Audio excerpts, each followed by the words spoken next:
Rasululloh sallallohu alayhi va sallam shunday deganlar: qiyomatga yaqin bir kishi chiqadi. Hatto ismi mening ismimga, otasining ismi otamning ismiga to'g'ri keladigan bir kishi chiqadi. Ko'pchiligimiz Mahdi haqida avval ham eshitganmiz. U zot haqida ko'pgina hadislar to'plamlarida zikr qilingan. Yana Mahdi Qur'onda zikr qilinmagan. Olamda fitnalar avj olgan, turli urushlar, xaos yuziga kelgan paytda ummat Mahdini o'ziga bosh etib saylaydi. Imom Mahdi va u kishining askarlari Dajjal bilan jang qiladilar.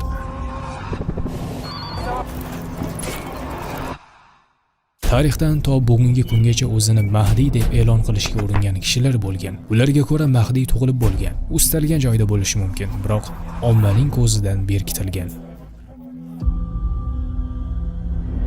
Saudiya Arabistonida bir kishi o'zini Mahdi deya e'lon qiladi va Makka ni ishg'ol qiladi. 550 kishilik qurollangan qo'shini bilan Ka'bada otishmalar bo'ladi. Demak, zamona oxirida fasod, munkar ishlar, zulm va adolatsizlik yoyilgach, Imom Mahdi chiqadi. Alloh taolo uning qo'lida bu ummatni isloh qiladi. Bu oxir zamonda bo'ladi. Kimda kim o'zini Mahdi deb da'vo qilsa, Mahdi emasligiga dalil aytibdi. So'nggi kunlarda Imom Mahdi borasida gap so'zlar ko'payib qoldi.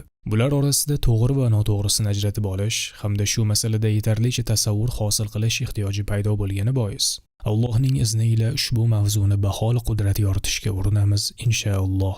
Ko'pchiligimiz Mahdi haqida avval ham eshitganmiz. U zot haqida ko'pgina hadislar to'plamlarida zikr qilingan. Avvalo, Mahdi o'zi kim? U zot haqlarida, u zotning sifatlari haqida qanday dalillar bor? Mahdi so'zi bu taxallusdir, ism emas. U huda so'zidan kelib chiqqan bo'lib, to'g'ri yo'lga hidoyat qilingan degan ma'noni beradi. U zotga Alloh tomonidan hidoyat ato qilingandir. Qiyomatga yaqin chiqish kutilayotgan kishi ma'nosidagi Mahdi Qur'onda zikr qilinmagan. Yana Mahdi Sahihul Buxoriy va Sahihul Muslim kitoblarida ham shu nom bilan zikr qilinmagan bo'lsa-da, ammo Mahdiga ishora qiluvchi bir qator hadislar mavjud. Shuningdek, boshqa hadis kitoblarida ham ko'pgina rivoyatlarni topishimiz mumkin. Masalan, Sunan Abu Davud, Hokimning Mustadraki, Sunan Ibn Majah, Imom Ahmad musnadlarida Mahdiga dalolat qiluvchi kishi zikr qilingan rivoyatlarni ko'rishimiz mumkin. Ba'zi hadislarda u zotning ismlari zikr qilingan. Ibn Mas'uddan rivoyat etilgan ma'ruf hadisda Rasululloh sallallohu alayhi va sallam shunday deganlar: agar dunyodan faqat bir kun qolganida ham Alloh taolo uni uzun qilib qo'ygan bo'lardi. Hatto ismi mening ismimga, otasining ismi otamning ismiga to'g'ri keladigan bir kishi chiqadi. U dunyoni oldin qanday jabr va zulmga to'lgan bo'lsa, endi shunchalik adl va adolatga to'ldiradi. Demak, u zotning ismlari Muhammad ibn Abdulloh bo'lar ekan. Mahdi esa taxalluslari bo'ladi. Boshqa bir rivoyatda esa u zotning tashqi ko'rinishlarini vasf keladi. Abu Davuddan rivoyat qilingan Hasan hadisda Abu Said al-Khudri shunday deganlar: men Rasululloh sallallohu alayhi va sallamning quyidagi so'zlarini eshitganman. Mahdi mendandir. U peshonasi ochiq, ya'ni keng peshonali, burgut burun, ya'ni uzun burunli kishi. Yer jabr zulmga qanday to'lgan bo'lsa, endi u adl va adolatga shunday to'ldiradi. Yerga 7 yil egalik qiladi. Boshqa bir hadisda Rasululloh sallallohu alayhi va sallam yer jabr zulmga, adovatga to'lib ketmagunicha qiyomat bo'lmaydi. So'ng ahli baytimdan bir kishi chiqib, yer oldin qanday jabr zulmga to'lgan bo'lsa, endi shunday adl va adolatga to'ldiradi dedilar. Hokimning mustadraklarida keltirilgan hadisda bir kishi Ali radhiyallohu anhu dan Mahdi haqida so'rab qoladi. Shunda Ali radhiyallohu anhu quyidagicha javob beradilar: bu oxir zamonda bo'ladi. U davrda Alloh degan kishi o'ldiriladi. Alloh taolo u Mahdining atrofiga xuddi bulut bo'laklaridek guruhlarni jamlab, qalblarini bir-birlariga do'st oshno etadi. Ya'ni ular har yerdan to'planadilar. Alloh qalblariga o'zaro muhabbat, do'stlikni soladi. Ular hech kimga nafrat bilan qaramaslar va biron kishining saflariga kirishi bilan quvonib ketmaslar. Sonlari Badr ahli soniga teng bo'ladi. Ya'ni Badr ahlining soni taxminan 313 kishi bo'lgan. Avvalgilar ulardan o'zmaganlar, keyingilar ularga yetmaganlar. Yana ular Tolut bilan birga daryodan o'tgan jangchilar, Tolut ashablari adadicha bo'lishadi. Imom Mahdiyning chiqishlari hadisga ko'ra shunday sodir bo'ladi. Bir podshoh o'lganda Odamlar o'rtasida ixtilof bo'ladi. Ahli Madinadan bir kishi Makkaga qochib chiqadi. Shundan so'ng uning oldiga ahli Makkadan olimlar kelib, o'zi istamasa ham uni chiqarib Ka'baning rukni va maqomi Ibrohim orasida, ya'ni Ka'baning eshigi tarafida unga bay'at qiladilar. Ana o'sha kishi Imom Mahdiy bo'ladilar. Imom Mahdiyga qarshi Shomdan askar yuboriladi. Shomdan yuborilgan askarlarni Makka va Madina orasidagi sayxonlikda yer yutadi. Qachon odamlar o'shalarni yer yutganini ko'rganlarida, Imom Mahdiyning oldiga Shomning solih kishilari va ahli Iroqning yaxshilari keladilar va unga bay'at qiladilar. Jobir ibn Abdulloh radhiyallohu anhu rivoyat qiladi. Men Nabiy sallallohu alayhi vasallam ummatimdan bir toifa qiyomatgacha haq ustida kurashib, doim g'olib bo'ladi. Shunda Iso alayhissalom tushadi. Amirlar unga "Kel, bizga namoz o'qib ber" deydi. U "Yo'q, Alloh bu ummatni mukarram qilish uchun bir-biringizga amirdirsiz" deydi, deb aytganlarini eshitganman. Ibn Moja naql qilgan rivoyatda aytilishicha, Iso ibn Maryam tongda ikki farishtaning qanotlariga qo'llarini qo'ygan holda oq minorali masjid ustidan tushganida, imom ortiga surilib, Iso alayhissalom imomlikka o'tishini kutadi. Iso alayhissalom esa qo'llarini imomning yelkasiga qo'yib, "O't, namoz o'qi, chunki senga iqomat aytildi" deydi. Shunda imomlari ular bilan namoz o'qiydi. Abu Nazradan naql qilgan rivoyatda shunday deyilgan. Iso alayhissalom bomdod namozi vaqtida tushadi. Shunda musulmonlarning imomi unga "Ey ruhulloh, biz bilan namoz o'qing" deydi. U "Sizlar bu ummatning jamoasidirsiz. Ayrimlaringiz boshqalaringizga amirdir. O'zingiz o'ting, bizlar bilan namoz o'qing" deydi. Imom jamoat bilan namoz o'qiydi. Bundan chiqdi Imom Mahdiy chiqishi, Iso alayhissalomning osmondan tushishlari, Dajjal xuruji bir-biriga yaqin vaqtda sodir bo'ladi. Imom Mahdiy Iso alayhissalomga Falastindagi Lut darvozasi oldida Dajjalni o'ldirishda yordam beradilar. Mahdiy mana shu ummatga imomlik qiladilar. Iso alayhissalom ularning ortida namoz o'qiydilar. Demak, zamona oxirida fasod, munkar ishlar, zulm va adolatsizlik yoyilgach, Imom Mahdiy chiqadi. Alloh taolo uning qo'lida bu ummatni isloh qiladi. Imom Mahdiy Rasululloh sallallohu alayhi vasallamning ahli baytidan, Hazrati Ali va Fatima onamiz radhiyallohu anhumolarning o'g'illari, Imom Hasan radhiyallohu anhuning naslidan bo'ladilar. Alloh taolo Mahdiy bilan diniga 7 yil quvvat beradi. U davr mobaynida yer yuzi hozirgi kunda jabr va zulmga to'lganidek, unda adolatga to'ladi. Ummat hayoti farovonlashadi. O'simliklar o'sib, yomg'irlar yog'ib, meva va sabzavotlar ko'payadi. Ummatga hisobi yo'q mol va dunyo ato etiladi. Ibn Kasir rahimahulloh Mahdiy zamonida meva va sabzavotlar mo'l, mol va dunyo ko'payib, sulton kuchli, din barpo, dushman mag'lub, yaxshiliklar esa serob bo'ladi dedilar. Imom Mahdiy chiqqanidan so'ng hamma musulmonlar bir hukmdor bayrog'i ostida to'planadi. Imom Mahdiy radhiyallohu anhu odamlar orasida nabiylar sallallohu alayhi vasallamning sunnatiga amal qiladi. Islom yer yuzida qaror topadi. Imom Mahdiy zulm va javrga to'lgan yer yuzini adolat va insofga to'ldiradilar. Molni sochadilar, uni sanamaydilar. U kishining davrlarida mol va mulk ko'payib ketganidan va o'zlari saxiy bo'lganlaridan shundoq bo'ladi. Hokim rahimahulloh Mustadrakida sahih sanad bilan Abu Said Xudri radhiyallohu anhu dan rivoyat qiladi. Rasululloh sallallohu alayhi vasallam aytdilar: Mahdiy ummatimning oxirida chiqadi. Alloh uni yomg'ir bilan sug'oradi, yer o'simliklarini o'stiradi, odamlar o'rtasida boylikni teng qilib beradi, chorva hayvonlari ko'payadi, ummat kuchayadi. Mahdiy 7 yoki 8 yil yer uzra hukmron bo'ladilar. So'ng u kishi vafot etadilar va musulmonlar u zotning janozasini o'qiydilar. Boshqa rivoyatda undan keyingi hayotda yaxshilik qolmaydi deyilgan. Bu Mahdiyning o'limidan keyin fasod va yomonliklar yana bir bor bosh ko'tarishini ko'rsatmoqda. Demak, yuqorida keltirganlarimiz bizning e'tiqodimiz bo'lmish ahli sunnaga ko'ra Mahdiy tushunchasidir. Ba'zi ulamolar bu borada kelgan barcha hadislar zaifdir deganlar. Bular ozchilik bo'lib, ularning ko'ziga ko'ringani Ibn Xaldundir. Ko'pchilik ulamolar Mahdiy haqidagi hadis shariflar katta sahobalardan, ulug' muhaddislar tomonidan rivoyat qilingan. Hatto hadislar bir-birini quvvatlaydigan darajada mutavotir deydilar. Bu esa va'da qilingan mazkur shaxsning kelishi va ishlari sobit ekanini ko'rsatadi. Alloh taolo uning vositasida ummat uzra adolat, hidoyat, tavfiq va odamlarni to'g'ri yo'llash uchun ezgulik bayrog'ini hilpiratadi. Demak, Mahdiy borasidagi bizning ahli sunna e'tiqodimizga ko'ra hammasi ochiq-oydin va dalil hujjatga ega.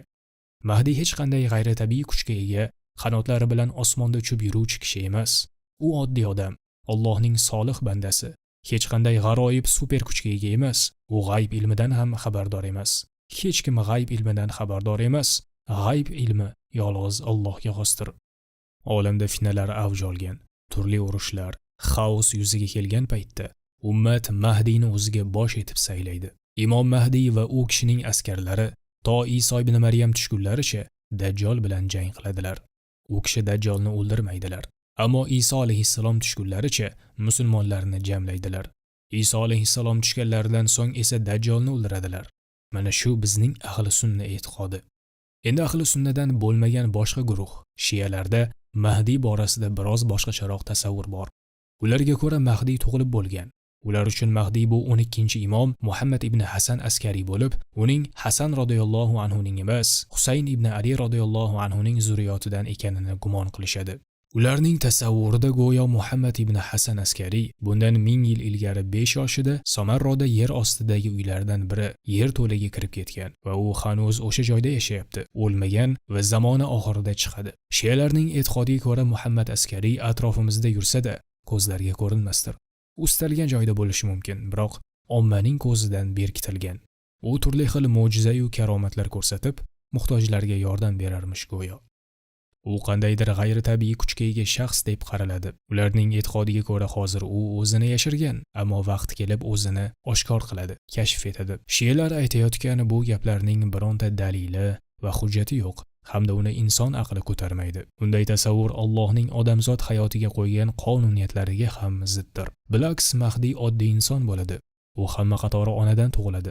Odatiy insonlardek hayot kechiradi. Ba'zi rivoyatlarda yuslihullohu fil layl, Alloh uni bir kechada isloh qiladi deyiladi.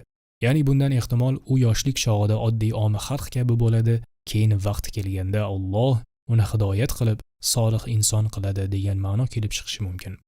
Shu orqali u ilmli hamda taqvodor inson bo'ladi.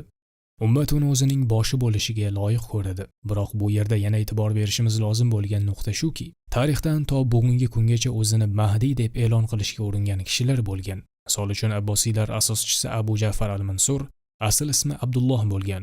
Uning Muhammad ismli o'g'li bo'lgan. Abu Ja'far o'g'li Muhammad ibn Abdullohga Mahdiy degan taxallusni bergan. U Mahdiy billah deb atalgan. Albatta bunda u o'g'lini Imom Mahdiy bo'lishiga qattiq umid qilgan. Biroq o'zicha bunday rejalar tuzib, ssenariy joriy qilish mumkin emas. Kishi o'zicha Mahdiy rolini tuzib, o'sha obrazga kirib olishi mumkin emas. Alloh taolo hammasini o'zining hikmatli qadariyle amalga oshiradi. Ayrim zindiq va dahriylar ham o'zlarining Mahdiy ekanliklarini iddao etishgan. Shulardan biri Ubaydulloh ibn Maymun Qaddoh bo'lgan. U hijriy 3-asrda yashagan. Uning bobosi yahudiy bo'lgan. Odamlar ko'ziga musulmon ko'rinib, o'zining Mahdiy ekanini iddao qilgan.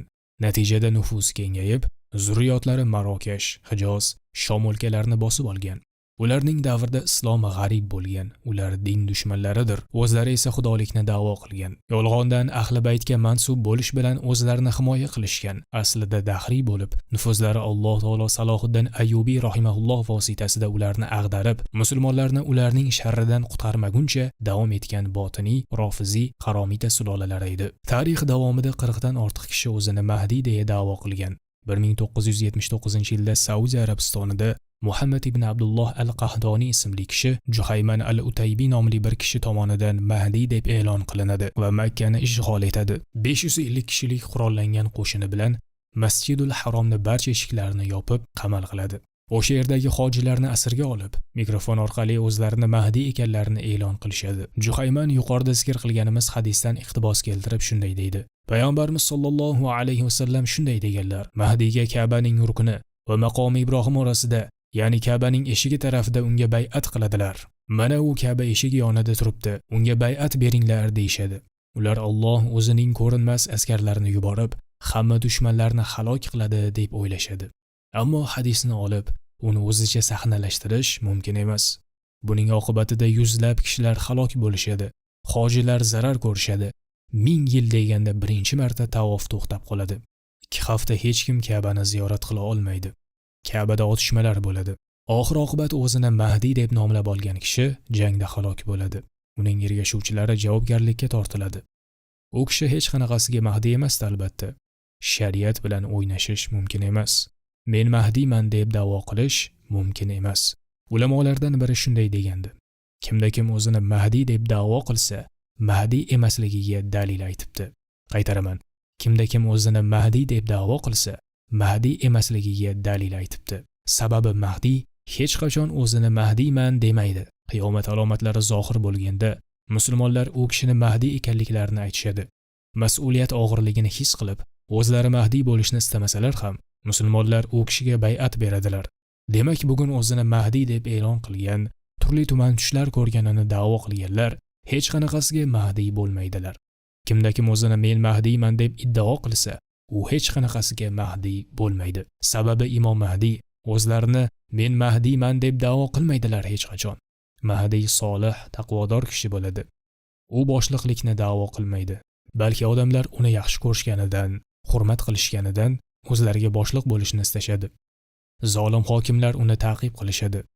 Shu sabab u zot Ka'baga qochib chiqadilar. Shu voqealar sodir bo'lsagina, ahli ilm musulmonlar bil ittifoq u kishini Mahdiy desalar, ana o'sha haqiqiy Imom Mahdiy bo'ladi. Bu voqealar sodir bo'lguncha biz musulmonlar nima qilishimiz kerak? Mahdiy intizor kelib, hammani qutqaradi deya qo'l qovushtirib kutib o'tirishimiz kerakmi? Yo'q, balki musulmon jamiyatining rivoji uchun, islom ummatining holini isloh etish uchun barcha imkoniyatdan foydalanib harakat qilish kerak. Dunyodagi barcha mazlum musulmon birodarlarimizga, xususan Falastindagi birodarlarimizga qo'limizdan kelgan yordamni ko'rsatishimiz lozim. Bu duo orqali bo'ladimi? Moddiy yordam bo'ladimi? Boykot orqali bo'ladimi? Bor imkonni ishga solish lozim.